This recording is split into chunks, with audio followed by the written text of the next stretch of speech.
Hello guys, तो कैसे हो आप सब। आई होप आप सभी बहुत अच्छे होंगे। तो आज की इस वीडियो में मैं आपको बहुत ही ज़्यादा इंपॉर्टेंट टॉपिक पढ़ाने वाली हूँ, अफबाउ नियम और n+l नियम। तो चलिए स्टार्ट करते हैं। अफबाउ नियम।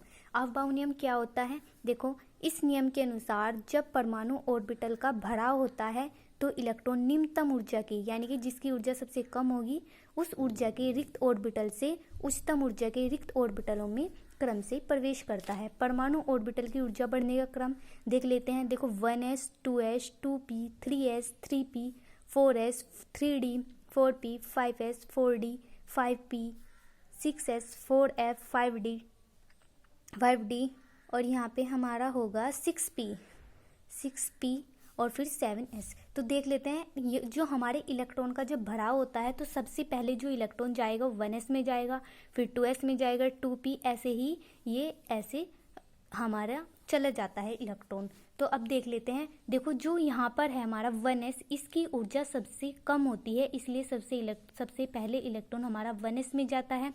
और 7s की इन सब में जो 7s की जो हमारी ऊर्जा होगी वो सबसे ज़्यादा होती है, इसलिए 7s में ऑर्बिटल सबसे बाद में जाता है। तो गाइज, ये हमारी अफबाउ नियम की सीरीज़ है, ये हमें पता होनी चाहिए।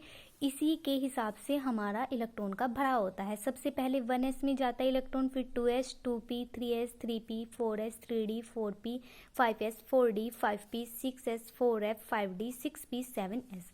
अब देख लेते हैं n+l नियम। ऊर्जा स्तर आरेख का बिना उपयोग किए परमाणु ऑर्बिटलों के बढ़ने का क्रम निर्धारित करने में n+l नियम बहुत उपयोगी है। यानी कि अगर हमें अफबाउ नियम याद ना हो तो अगर हमें n+l नियम पता है तो फिर हम उसके हिसाब से इलेक्ट्रॉन का भराव कर लेते हैं। तो ये हमारा बहुत ही इम्पोर्टेंट है। अब देख लेते हैं n+l नियम क्या है। n+l नियम अनुसार परमाणु ऑर्बिटलों का भराव होने में अंतिम जो इलेक्ट्रॉन है, यानी कि जो लास्ट का इलेक्ट्रॉन है, वो निम्नतम n+l मान के रिक्त परमाणु ऑर्बिटल में प्रवेश करता है। दो परमाणु ऑर्बिटलों का n+l मान समान होने पर इलेक्ट्रॉन निम्न n मान के परमाणु ऑर्बिटल में प्रवेश करता है। यानी कि जो अंतिम इलेक्ट्रॉन होगा वो उस ऑर्बिटल में जाएगा जिसकी n+l की वैल्यू कम होगी, और यदि n+l की वैल्यू दोनों के लिए इक्वल है तो फिर वो इलेक्ट्रॉन उस परमाणु ऑर्बिटल में जाएगा जिसकी n की वैल्यू कम होगी। जैसे यहाँ पे कुछ एग्जाम्पल दिए हुए हैं, मैं आपको बता देती हूँ। देखो, पोटेशियम K, इसका जो परमाणु क्रमांक होता है वो 19 होता है। देखो इसका इलेक्ट्रॉनिक विन्यास 1s2 2s2 2p6 3s2 3p6। देखो यहाँ तक इसके 18 इलेक्ट्रॉन पूरे हो चुके हैं। अब हमें ये देखना है कि हमारा जो लास्ट का इलेक्ट्रॉन है वो 3d में जाएगा या 4s में जाएगा। ये हम n+l नियम से देखते हैं। कैसे देखते हैं? अंतिम इलेक्ट्रॉन 3d में प्रवेश न कर 4s में प्रवेश करता है। क्यों? क्योंकि 3d के लिए n+l वैल्यू क्या होगी? देखो 3d है ना, तो देखो n जो स्टार्टिंग में होता है वो n की वैल्यू होती है, तो n की वैल्यू होगी हमारी 3 प्लस, अब देखो d उपकोष है तो d उपकोष के लिए l की वैल्यू होती है हमारी 2, तो 3 + 2 हमारा क्या हो जाएगा 5। देखो d उपकोष के लिए हमारी l की वैल्यू 2 होती है, p उपकोष के लिए 1 होती है और s उपकोष के लिए 0 होती है, तो n+l वैल्यू हो जाएगी 3d के लिए 5।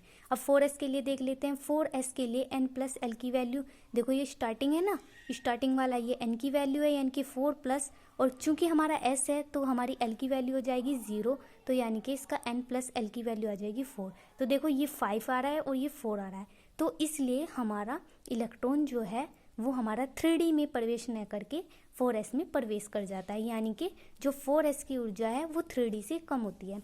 अब नेक्स्ट एग्जांपल देख लेते हैं Sc। देखो इसका हमारा जो परमाणु क्रमांक है वो 21 है। इसका इलेक्ट्रॉनिक विन्यास देख लेते हैं 1s2 2s2 2p6 3s2 3p6 4s2। अब देख लेते हैं। देखो यहाँ तक हमारे 20 इलेक्ट्रॉन कंप्लीट हो चुके हैं यहाँ तक। अब देखो हमारा 21 जो हमारा इलेक्ट्रॉन है, लास्ट का इलेक्ट्रॉन, अब हमें देखना है कि वो 3d में जाएगा या 4p में जाएगा, वो हम देख लेते हैं n+l वैल्यू से।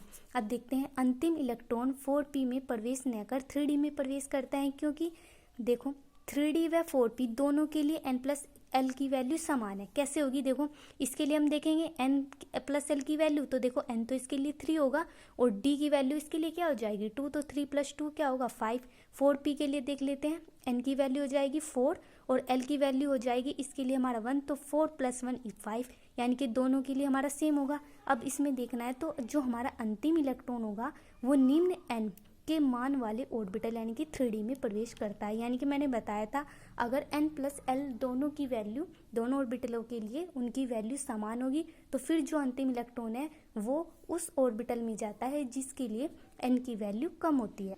तो गाइज अगर हमारा ऑफ बाउ नियम की जो ये सीरीज़ है ये अगर हमारी नहीं याद है और हमें n + l की एल जो हमारा नियम है वो हमें आता है तो हम उस हिसाब से इलेक्ट्रॉन का बढ़ाव कर सकते हैं। तो आज की इस वीडियो में बस इतना ही। तो दोस्तों अगर आपको मेरी वीडियो पसंद आया हो तो हम मेरी वीडियो को लाइक करें, मेरा चैनल सब्सक्राइब करें। Thank you.